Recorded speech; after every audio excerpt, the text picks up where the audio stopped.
All right. So once you've got your dog either dressed up or maybe with a small bow tie, so our next question here is: should I take my dog trick or treating? It's a good. I mean, it's a good. It's question. a really It sounds good like question. a good idea. It's like I gotta walk him anyway. Like this might be fun, but it also seems like it could be a little hectic. So, what are your thoughts on Sure. taking your dog along for? Yeah, I mean, again, every dog is unique. Like, there's no blanket answer for this. I think if you're asking yourself, like, should I take you? Probably the answer is no.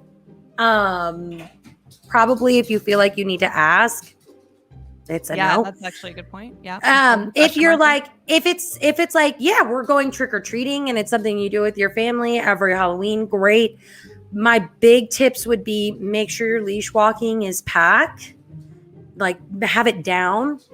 Make sure you have a solid recall because God forbid in the distraction of like dealing with your kids and trick-or-treating and knocking on doors, your dog's leash slips out of your hand or slips away from you. Want to make sure that that recall is on point and they'll actually return to you when you call their name and they don't run into the street and get hit by a car. Like no one wants this to happen on a holiday. Yeah. Mm-hmm. Also understand that like it's gonna be busy out there. So bring treats. Like be out there with your treat pouch on with your dog. You know, when someone walks by in a scary ass, like huge costume where they look like a 2-person costume and they look like those inflatable dinosaur costumes and stuff that exist now, that's going to be terrifying for your animal. If they do nothing, give them a reward like, hey, great job. Here's some snacks. Make it enjoyable. Maybe don't walk them up to every door. Like if there's a crowd of people at the door, let them hang back. You can also help your dog decompress by taking treats out with you and throwing them into the lawn, like your neighbor's lawn. So if you're hanging out, your kids are knocking on the door, maybe they're going through a haunted house, you know, that your neighbor set up. Throw some treats into the grass. Tell them to go sniff. Sniffing is a natural decompressor for your dog. It actually lowers their heart rate. There's amazing studies that directly correlate sniffing to heart rate in our dogs. So if you're out there and it's been like, you know, trick-or-treating takes forever, you guys. Like if you've been out there for an hour, your dog is probably cooked. They're so over it that they're over it.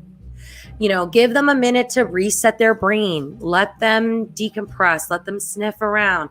Give them a minute to settle into the idea. A little brain break is not a bad idea on such a intense night. You know, there's going to be fake smoke, lighting that's crazy, kids running, screaming, you know, people in costumes, those animatronic things in your neighborhood that are popping up now that are terrifying, you know.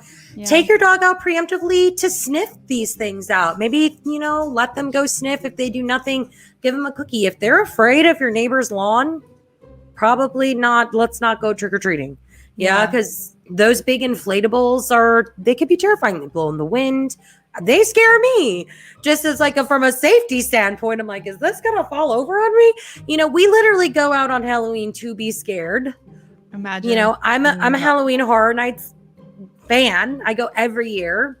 I chose that though. Your dog can't necessarily consent to whether or not they'd like to be frightened on Halloween night. You know, it's just another night for them. They think they're going walking and you look weird. And the next thing you know, there's this creature on your neighbor's lawn trying to eat them. They're like, ah. So, yeah, I wouldn't. Okay. But there are some dogs that I think would do great trick-or-treating.